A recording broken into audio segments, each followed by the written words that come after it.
오늘의 말씀은 요한복음 6장 60절에서 71절까지 말씀입니다. 요한복음 6장 60절에서 71절까지 말씀, 제가 가진 성경으로 신약 154페이지에 있습니다. 다 찾으신 줄 알고 저와 여러분이 교독하여 읽도록 하겠습니다. 제자 중 여럿이 듣고 말하되 이 말씀은 어렵도다 누가 들을 수 있느냐 한데,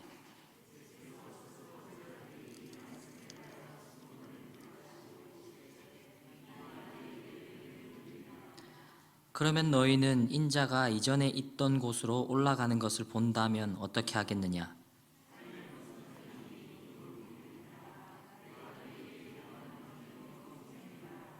그러나 너희 중에 믿지 아니하는 자들이 있느니라 하시니, 이는 예수께서 믿지 아니하는 자들이 누구이며 자기를 팔 자가 누구인지 처음부터 아심이러라.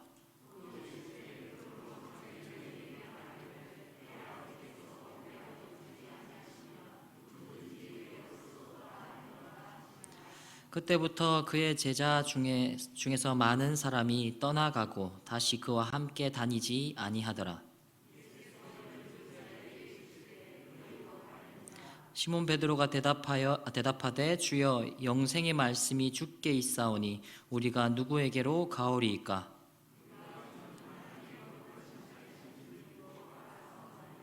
예수께서 대답하시되 내가 너희 12를 택하지 아니하였느냐? 그러나 너희 중에 한 사람은 마귀니라 하시니, 이 말씀은 가롯 시몬의 아들 유다를 가리키심이라. 그의 하나로 예수를 팔자라라. 아멘. 오늘의 제목은 이해할 수 없어서도 입니다. 제가 지난주에 설교를 49분이나 했더라고요. 그래서 나름 열심히 그 본문이 말하고자 하는 바를 설명하고 이해를 돕고자 이런저런 시도를 하다 보니까 설교가 길어진 것 같습니다. 그래서 지난주 설교를 마치고 한 청년에게 어렵지 않았냐라고 이렇게 물어봤더니 두 가지의 피드백을 받았습니다. 첫 번째, 어렵지 않았다. 둘째, 간증을 듣는 것 같았다라는 것이었습니다. 그 순간 저는 좀 아차했습니다. 그 말을 듣는 순간. 그래서 어떤 이제 마음에 찔림이 있었냐면, 내 성령의 도우심을 구하기보다 내 말의 지혜로 하려고 했구나라는 것을 깨닫게 되었습니다. 그래서 오늘은 본문 자체를 좀 더 간단하게 설명해 보려고 합니다. 오늘은 말의 지혜가 아니라 성령님의 도우심을 구하며 말씀 자체를 전해 보려고 합니다. 오늘 설교 제목은 아까 말씀드렸다시피 이해할 수 없어도입니다. 시작은 이해할 수 없다는 것으로부터 시작합니다.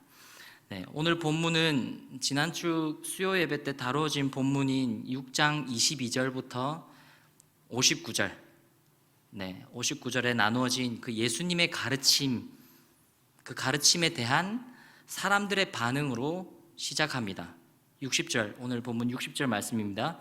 제자 중 여럿이 듣고 말하되 이 말씀은 어렵도다 누가 들을 수 있느냐 한데, 이 말씀은 어렵도다 누가 들을 수 있느냐라고 얘기합니다. 여기서 말하는 이 말씀은 구체적으로 어떤 내용입니까? 27절 말씀입니다. 썩을 양식을 위하여 일하지 말고 영생하도록 있는 양식을 위하여 일하라. 또 51절 말씀입니다. 나는 하늘에서 내려온 살아있는 떡이니 사람이 이 떡을 먹으면 영생하리라. 내가 줄 떡은 곧 세상의 생명을 위한 내 살이니라 하시니라. 55절 말씀입니다. 내 살은 참된 양식이요 내 피는 참된 음료로다. 이 어렵다고 표현하는 말씀들 위주로 뽑아봤습니다. 이들은 반응합니다. 이 말씀은 어렵도다 누가 들을 수 있느냐라고 말씀하십니다. 여기서 근데 이 말하는 어렵다라는 표현은 헬라어로 스크레로스인데, 이는 그 이해하기 어렵다라는 표현보다 가혹하다, 불쾌하다라는 의미를 가지고 있습니다. 그러니까 이들이 예수님의 가르침을 듣는 와중에 느꼈던 감정은 불쾌했다라는 겁니다. 예수님의 가르침을 들을 때. 그래서 이러한 의미를 뒷받침하는 표현으로 이제 그 다음 이제 61절의 말씀에 수군거림과 걸림이라는 단어가 등장합니다. 61절 말씀입니다. 예수께서 스스로 제자들이 이 말씀에 대하여 수군거리는 줄 아시고 이르시되 이 말이 너희에게 걸림이 되느냐라고 말씀하십니다. 여기서 말하는 이 수군거림은 지난주에도 언급했던 단어입니다. 이 수군거림은 마치 출애굽 때에 이스라엘 백성의 그 모세를 향한 불평을 연상시킵니다. 이스라엘 백성은 왜 모세를 향해서 불평했을까요? 왜 이렇게 불평을 쏟아냈을까요? 10가지 재앙과 10가지의 표적이라고도 표현하죠. 10가지의 기적을 행했고 홍해를 가르는 또한 기적을 행했던 이 그 모세가 그러한 기적을 행하는 것을 보았음에도 왜 이스라엘 백성은 모세를 대항한 것일까요? 그것은 지금 그들이 서 있는 그 위치가 광야라는 이 현실, 자신들이 처한 현실을 바라보고 있었기 때문입니다. 앞에 이전에 뭐 10가지 재앙이 있었거나 또 홍해가 갈라진다거나 그런 일들이 있어 왔지만 지금 자신들이 서 있는 삶의 현장이 광야였기 때문에 불평을 쏟아낸 것이죠. 자신들이 생각했던 그런 꽃길이 아니었던 겁니다. 애굽에서 탈출하면 이제 좀 더 노예 삶은 이제 청산하고 좀 더 나은 삶을 살아가리라 생각했건만 홍해를 나오자마자 마주하는 것은 광야, 즉 이렇게 생명체가 살기 힘든, 살 수 없는 그런 현실이었다라는 것입니다. 그러니까 자신이 생각했던 꽃길이 아니었기 때문입니다.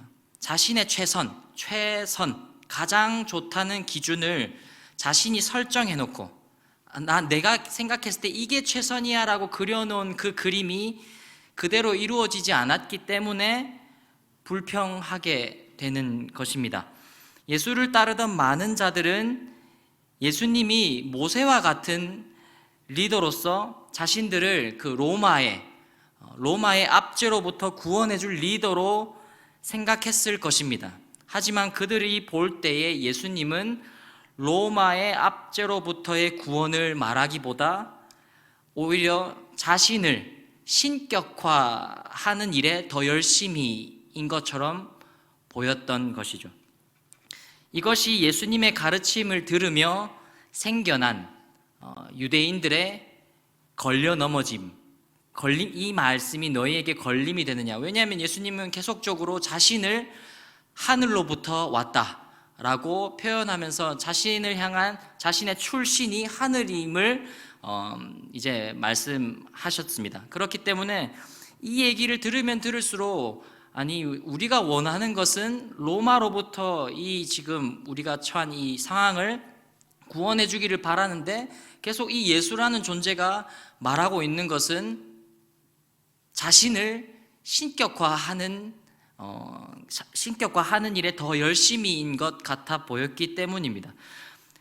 예수님께서는 그들에게 하늘의 믿음, 진짜 그들에게 영생을 줄 수 있는 믿음을 주시려고 전하신 그 예수님의 가르침이 오히려 그들의 믿음이 중단되어지는 것을 의미합니다. 여기서 말하는 걸려 넘어짐이라는 것은 이제 믿음이 영어로 이제 번역본을 보면 믿음의 중단이라고 표현을 하고 있습니다.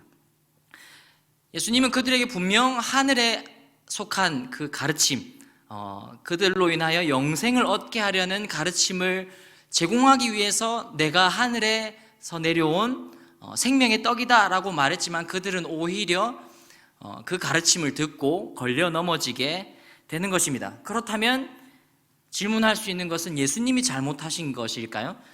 그렇다면 예수님의 가르침의 방법에 문제가 있었던 것일까요? 그렇지 않다는 것입니다.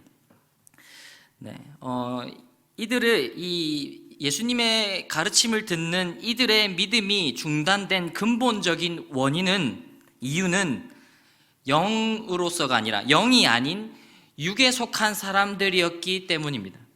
6장 22절 말씀입니다. 그러면 너희는 인자가 이전에 있던 곳으로 올라가는 것을 본다면 어떻게 하겠느냐? 이 말씀은 예수님께서 자신이 하늘로부터 내려왔다라고 말씀하시다 못해 이제는 자신이 다시 하늘로 올라갈 것이다 라는 이제 자신의 출신에 완전히 쐐기를 박으시는 말씀입니다.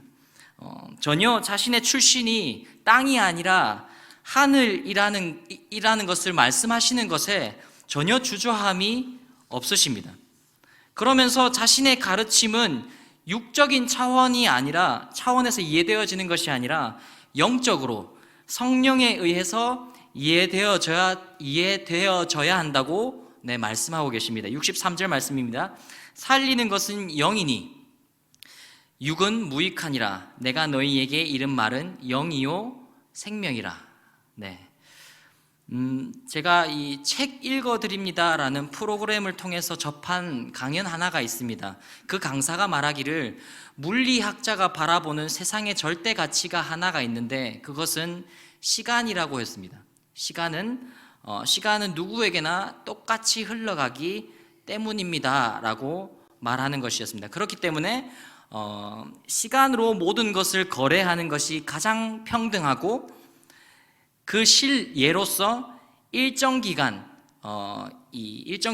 가두는 이 형벌 체계가 어쩌면 가장 공평한 형벌 체계, 돈으로서 만약에 했더라면 자신의 부모로부터 받은 돈으로서 누군가를 살인하더라도 금세 그 형벌의 책임을 모면하는 불공평하지만 모든 사람이 가지고 있는 시간이라는 것은 동일하기 때문에 그런 형벌 체계로 봤을 때 일정 기간 동안에 이렇게 감옥에 넣어두는 것은 아주 공평한 일이다라고 그 강사가 말하면서 이러한 결론을 도출해냅니다.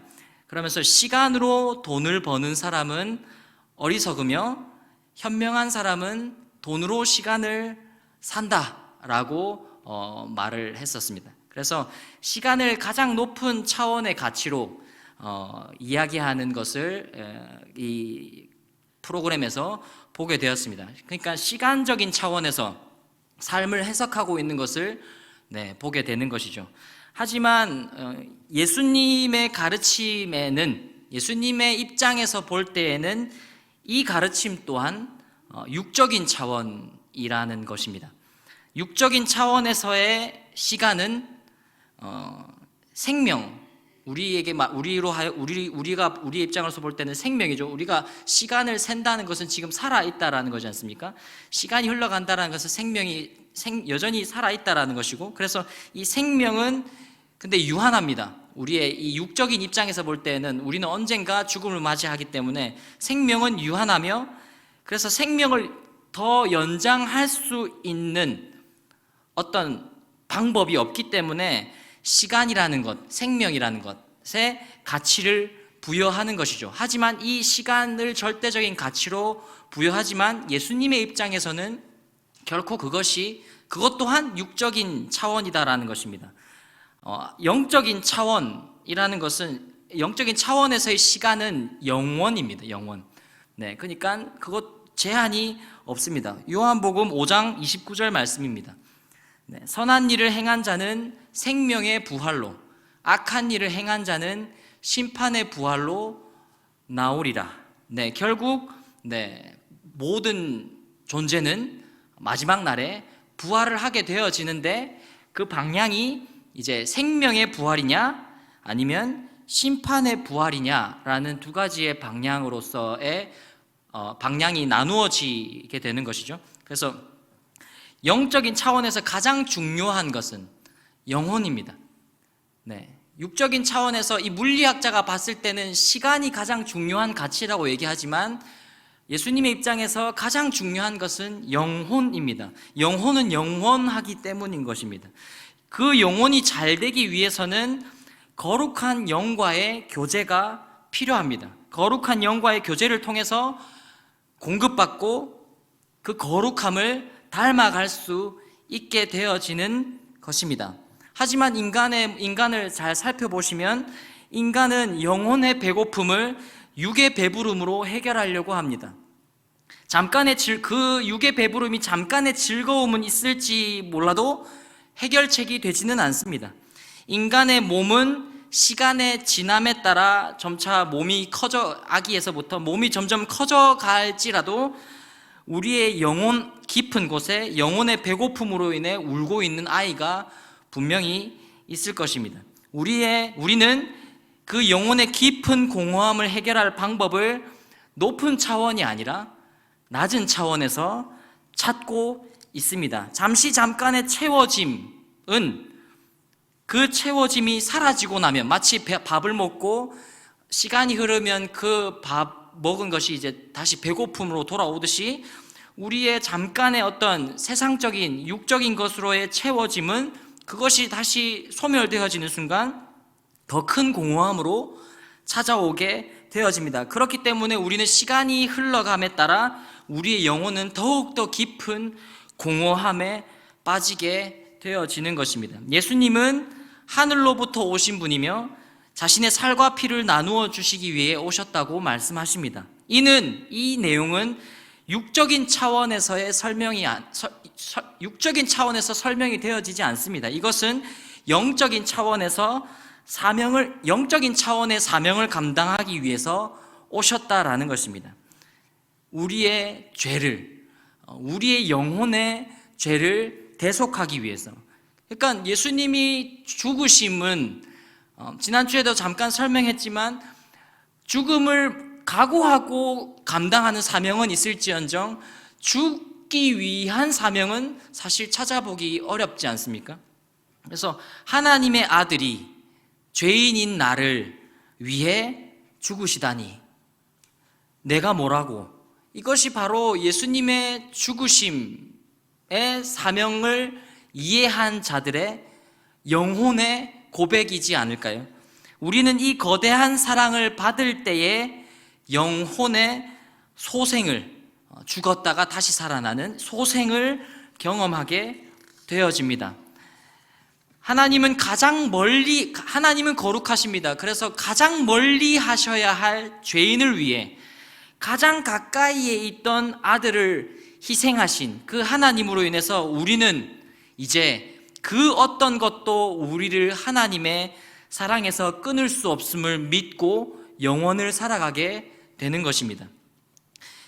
예수님의 십자가 지심으로 이 대속 사명이 완수되어지면 우리가 아시다시피 사도행전을 통해서 이제 마가의 다락방에서 기도하던 중에 이제 성령이 오시죠. 그래서 오신 성령을 통해서 이 예수님의 생애가 영적으로 이해되어지는, 의미를 깨닫게 되어지는 은혜를 누리게 되어집니다. 저들은 그래서 이 오늘 본문에 나오는 이 인물들은 어쩌면 예수님의 십자가 사명이 완수되기 전이기 때문에 아직 성령이 그들 안에 있지 않기 때문에 영적인 해석을 할 수 없으며, 그래서 이 차원이 다른 영적인 것과 육적인 것, 이 차원이 다른 가르침 앞에 그 많은 이들이 예수님이 무슨 말을 하시는지에 대해서 의미를 이해할 수 없는 것, 그 예수님이 전하고 싶은 그 메시지를 받아들이지 못하는 것은 어쩌면 당연한 것일지도 모르겠습니다.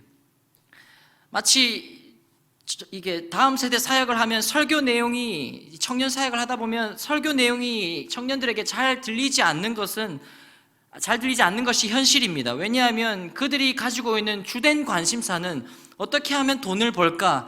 어떻게 하면 좋은 배우자를 만날까? 어떻게 하면 성공을 할 수 있을까라는 등과 같은 주요한 삶의 문제에 대해 해답을 주는 것이 아니기 때문입니다. 우리는 영혼에 대한 인식, 내 영혼의 메마름, 갈급함을 인식하는 것보다 훨씬 더 현실의 문제에 반응하며 살아가는 우리의 모습을 마주하게 되어집니다. 사실 중요한 것은 그 누구도 하나님을 완벽히 이해할 수는 없습니다. 이것이 신학적 용어로 하나님의 불가해성입니다. 한 신학자는 이렇게 다음과 같이 말합니다. 우리의 설명으로 하나님이 다 이해되어진다면 더 이상 하나님이 아니다 라고 말합니다. 그러나 이해할 수 없는, 그렇기 때문에 이해할 수 없다, 하나님을 다 이해할 수 없네, 그러면 우리는 예수님의 가르침을 불쾌하게 여겨도 예수님이 다 알려주시지 않으셨으니까 우리가 다 깨닫지 못하는 거야 라는 식의 예수님을 탓하거나 예수님을 향하여 불쾌함을 표시해도 되는 어떤 그런 명분이 되지는 않습니다. 왜냐하면 예수님은 분명 자신을 믿을 만한 증거를 보여주셨기 때문입니다. 그러나 많은 이들이 예수님을 믿기보다는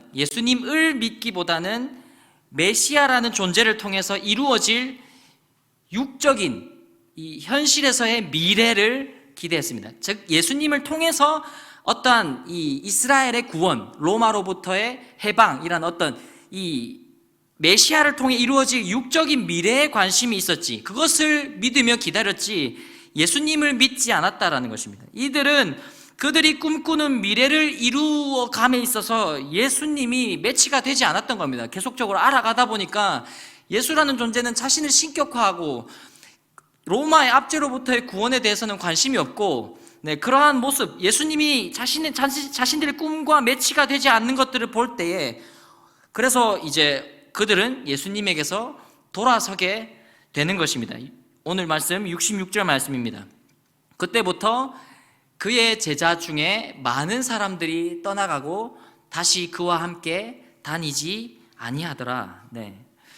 많은 이들이 자신이 생각하는 꿈, 아까 말했던 출애굽 당시에 애굽에서 탈출하면 꽃과 같은 길이 펼쳐질 것이다 라는 자신들의 기대를 중심으로 이제 예수님을 바라봤더니 결코 그들의 삶과 매치가 되어지지 않는 것입니다. 그래서 예수님을 떠나게 되는 일이 생기게 되는 것입니다. 그러나 모두가 예수님의 가르침을 불쾌하게 여겼던 것은 아닙니다. 67절부터 69절 말씀입니다. 함께 읽도록 하겠습니다. 시작. 예수께서 12제자에게 이르시되 너희도 가려느냐? 시몬 베드로가 대답하되 주여 영생의 말씀이 주께 있사오니 우리가 누구에게로 가오리이까? 우리가 주는 하나님의 거룩하신 자이신 줄 믿고 알았사옵나이다. 아멘. 이 베드로의 고백으로 대변되는 이 11제자의 믿음은 예수님이 얼마나 크신 존재인지를 믿었습니다. 예수님이 보여주신 표적들, 오병이어의 표적들, 가나의 혼인잔치의 표적들, 안식일에 그 베데스다에서 38년 된 병자를 고치시는 그러한 기적들을 보면서 예수님이 얼마나 크신 존재인지를 믿었습니다. 예수님을 믿었습니다. 모세보다 더 큰 존재라는 것을 믿었습니다. 그렇습니다. 우리에게 필요한, 이 신앙생활에 있어서 필요한 자세는 나의 신념이 얼마나 강하냐가 아닙니다. 하나님이 얼마나 큰 존재인가에 대해서 인정하는 것입니다. 하나님을 감정적으로 열렬히 좋아하고 눈물을 흘리는 것보다 하나님이 얼마나 큰 존재인가에 대해서 인정하는 것입니다. 내 감정을 신뢰하는 것이 아닙니다. 내 이전의 경험을 신뢰하는 것이 아닙니다. 하나님이 얼마나 큰 존재인가에 대해 인정하는 것이 신앙생활의 첫걸음이자 믿음의 기초가 되는 것입니다. 주님을 큰 존재로 여긴다라는 것은 동시에 우리를 큰 존재로 여기지 않는 것이겠습니다. 주님은 오늘 우리에게 질문하십니다. 우리는 주님을 얼마나 큰 존재로 여기며 살아가고 계십니까? 주목하여 볼 것은 요한복음의 저자는 이 예수님의 가르침을 가롯 유다에게 계속 적용하고 있습니다. 이것이 우리에게 시사하는 바가 무엇일까요? 몸은 예수님과 함께 다니지만 열심히 섬기기도 합니다. 그러나 예수님을 믿지 않는 자도 있다라는 것입니다. 몸은 예수님을 따라가고 열심히 무언가를 섬기기도 하지만 예수님을 믿지 않는 자가 있다라는 것입니다. 예수님을 통해서 어떤 이 육적인 세계에서의 미래를 꿈꾸는 자들은 있을지언정 예수님을 믿지 않는 자들이 있다라는 것입니다. 교회를 열심히 다니고 교회에서 봉사도 열심히 합니다. 그러나 예수님을 믿지 않는 자도 있다라는 것입니다. 믿음의 내용이 온전치 못한 이 열심은 결국 걸려 넘어지게 되어집니다. 마귀는 그 틈을 기가 막히게 이용합니다. 예수님이 죽으시면 안 된다. 베드로가 이제 예수님이 십자가에 달리시기 직전에 베드로가 예수님을 향해서 외친 고백입니다. 예수님 죽으시면 안 됩니다 라고 베드로가 고백하자 이 예수님께서는 베드로를 향해서 다음과 같이 말씀하십니다. 마태복음 16장 23절 말씀입니다. 함께 읽겠습니다. 시작. 예수께서 돌이키시며 베드로에게 이르시되 사탄아 내 뒤로 물러가라. 너는 나를 넘어지게 하는 자로다. 내가 하나님의 일을 생각하지 아니하고 도리어 사람의 일을 생각하는도다 하시고. 네, 우리는 우리의 믿음의 내용을 점검해야 할 것입니다. 오늘 말씀의 이 제목 이해할 수 없어서는 바로 예수님을 믿는 것이 아니라 예수님을 통해서 어떤 육적인 세상의 미래를 기대하는 자들의, 그래서 더 이상 예수님을 바라봤더니 예수님의 말하는 것들이 불쾌하고 정말 예수님이 그들에게 가르쳐주고 싶었던 하늘의 지식은 이해하지 못한 채 불쾌히 여기고 이해할 수 없기 때문에 떠나가 버리는 결정을 하게 되어집니다. 그러나 이해할 수 없어도 예수님을 따르는 무리가 있습니다. 그들은 자신이 생각한 꽃길이 아니라 예수님을 믿었습니다. 예수님이 내 삶에 펼쳐 가시는 하나님의 놀라운 섭리를 신뢰하며 때로는 어려움이 있지만 때로는 괴로움이 있지만 그 가운데서도 예수님을, 하나님을, 우리 주님을 믿으며 살아가는 자들은 다 이해할 수 없어도 믿음으로 예수님과 동행했다라는 것입니다. 우리는 우리의 믿음을 점검해야 합니다. 한경직 목사님이 자신에게 병문안 오신 교계의 어른들이 좋은 한 말씀 해달라고 하셨을 때 나누신 말씀이 우리에게도 적용될 수 있을 것 같습니다. 목사님들, 예수 잘 믿으세요. 네, 오늘의 이제 메시지를 이제 마무리하려고 합니다. 우리의 믿음의 내용이 예수님이 된다는 것은 우리의 생각이 예수님보다 앞서지 않는 것을 의미합니다. 우리의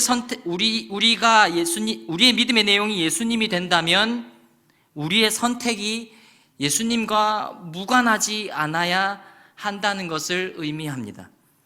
유튜브에서 접한 한 가지 이야기를 나누고 설교를 마무리하려고 합니다. 미국 오하이오주 톨레도의 한 패밀리 레스토랑에 가족과 함께 외식을 온 8살 소년 마일스는 뜻밖의 횡재를 했다. 주차장에서 $20를 주었기 때문이다. 마일스는 고민 끝에 이 돈으로 평소에 갖고 싶었던 게임을 사기로 마음먹었다. 그러나 잠시 후 마일스의 생각이 바뀌었다. 제복을 입은 군인 아저씨가 보였기 때문이다. 군인 아저씨를 보니 아빠가 생각이 났어요. 마일스는 쪽지를 씁니다. 군인 아저씨 안녕하세요. 우리 아빠도 군인이셨어요. 지금은 천국에 계시지만요. 이곳에 오다가 주차장에서 $20를 주었어요. 아저씨 식사하는데 선물로 드리고 싶어요. 오늘은 운이 좋은 날인가 봐요. 군인 아저씨의 노고에 감사드려요. 네, 그래서 마일스는 자기가 전혀 모르는 처음 만난 군인에게 이 메모와 함께 $20를 드렸습니다. 이 아이는 그 군인을 대함을 자신의 아빠를 대하듯이 하게 된 것이죠. 우리 주님은 어떤 삶을 사셨습니까? 로마서 5장 6절에서 10절 말씀입니다. 저와 여러분이 한 절씩 교독하였도록 하겠습니다. 제가 먼저 읽겠습니다. 우리가 아직 연약할 때에 기약대로 그리스도께서 경건하지 않은 자를 위하여 죽으셨도다.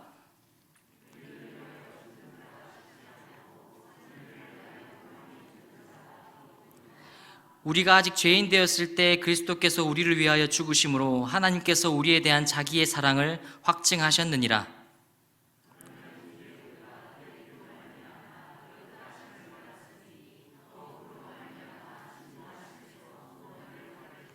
함께 봉독하겠습니다. 곧 우리가 원수 되었을 때에 그의 아들의 죽으심으로 말미암아 하나님과 화목하게 되었은즉 화목하게 된 자로서는 더욱 그의 살아나심으로 말미암아 구원을 받을 것이니라. 아멘. 우리 주님은 어떤 삶을 사셨습니까? 우리가 아직 연약할 때에, 우리가 아직 죄인 되었을 때에, 우리가 원수 되었을 때에 우리를 위하여 죽으셨습니다. 다시 아까 앞에 이야기를 한 번 더 다룬다면 이 아이는 그 군인을 자신의 아빠를 대하듯 하였습니다. 우리는 그 주님의 은혜를 얻은 자들로서 우리는 예수님을 믿는다면 어떻게 살아가야 할까요? 마태복음 25장 34절에서 40절 말씀입니다. 제가 읽고 마무리하려고 합니다. 그때에 임금이 그 오른편에 있는 자들에게 이르시되 내 아버지께 복받을 자들이여 나와 창세로부터 너희를 위하여 예비된 나라를 상속받으라. 내가 줄일 때에 너희가 먹을 것을 주었고 목마를 때에 마시게 하였고 나그네 되었을 때 영접하였고 헐벗을 때에 옷을 입혔고 병들었을 때에 돌보았고 옥에 갇혔을 때에 와서 보았느니라. 이에 의인들이 대답하여 이르되 주여 우리가 어느 때에 주께서 줄인 것을 보고 음식을 대접하였으며 목마르신 것을 보고 마시게 하였나이까? 어느 때에 나그네 되신 것을 보고 영접하였으며 헐벗은 것을 보고 옷 입혔나이까? 어느 때에 병드신 것이나 옥에 갇히신 것을 보고 가서 배웠나이까 하리니 임금이 대답하여 이르시되 내가 진실로 너희에게 이르노니 너희가 여기 내 형제 중에 지극히 작은 자 하나에게 한 것이 곧 내게 한 것이니라 하시고. 아멘. 육적인 세상은 자신의 뜻을 이루고 성공을 꿈꿉니다. 그러나 예수를 잘 믿는 자들은 육적인 세상이 이해할 수 없는 영적인 삶을 살아갈 것입니다. 그것은 예수님이 우리를 사랑하셨듯이 우리도 서로 사랑하는 것입니다. 예수를 잘 믿음으로, 육적인 세상이 이해할 수 없는 영적인 삶을 살아가는 우리 모두가 되기를 간절히 소망합니다. 아멘. 기도하시겠습니다. 하나님 아버지, 우리의 믿음을 점검합니다. 예수님, 늘 언제나 예수님을 사랑한다라고 고백하지만 예수님을 통해서 이 현실에서의 어떠한 꽃길을 바랄 수도 있지만 그 꽃길만을 바라는, 선물 주신 이보다 선물을 더 사랑하려는 우리의 왜곡된 자세를 다시 한번 돌아보며 나아갑니다. 하나님, 우리가 과연 예수님을 잘 믿고 있는지요? 하나님, 우리보다 더 지혜롭고 우리보다 더 높으신 그 하나님의 계획을 신뢰하며, 하나님, 비록 어렵고 힘든 이 계절 속에서 하나님을 더욱더 의지하고 하나님과 동행하며 살아가고 있는지 오늘 이 시간 돌아보며 나아갑니다. 하나님, 이해되어지지 않는 현실, 이해되어지지 않는 상황들이 우리 삶 가운데 많이 있지만 하나님 그때마다 하나님을 향하여 불쾌히 여기는, 이해할 수 없어서 하나님을 불쾌히 여기는 자들의 삶의 모습과 같지 않게 하시고, 하나님 아버지 이해할 수 없어도 하나님의 선하신 계획을 신뢰하며 하나님의 섭리를 인정하며 하나님의 높으신 뜻을 의지하며 하루하루 하나님을 잘 믿는 우리의 삶이 될 수 있도록 주님 인도하여 주시옵소서. 영원을 살아가게 하여 주시옵소서. 우리에게 구원을 허락하신 그 믿음을 가지고 하나님 부족함 없이 기꺼이 예수님과 닮은 삶, 우리가 연약할 때, 우리가 죄인 되었을 때, 우리가 원수 되었을 때 우리를 위해 죽으신 것처럼 하나님, 우리도 우리의 이웃을 사랑하는 삶, 섬기는 삶, 내 형제를 위하여 손대접하는 삶을 살아가 하나님 아버지께 드려지는 믿음의 삶이 될 수 있도록 우리의 삶을 사용하여 주시옵소서. 세상이 이해할 수 없는 삶을 살아가는 우리 모두가 되게 하여 주시옵소서. 육적인 삶을 살아가는 것이 아닌 영적인 삶을 살아가는 우리가 될 수 있도록 주님 인도하여 주시옵소서. 그 삶을 살아가는 능력이 성령에게 있는 줄로 믿으며 늘 언제나 성령을 구하는 우리의 삶이 될 수 있도록 주님 인도하여 주시옵소서. 감사드리며 귀하신 예수님의 이름으로 기도드렸습니다. 아멘. 지금은 우리 주 예수 그리스도의 은혜와 우리를 사랑하신 하나님의 크고 넓으신 사랑하심과 성령의 교통하심이 예수 그리스도를 따라 하나님의 백성으로 이 땅을 살기를 간절히 소원하는 사랑하는 성도들 머리머리 위에 지금부터 영원토록 함께 있을지어다. 아멘.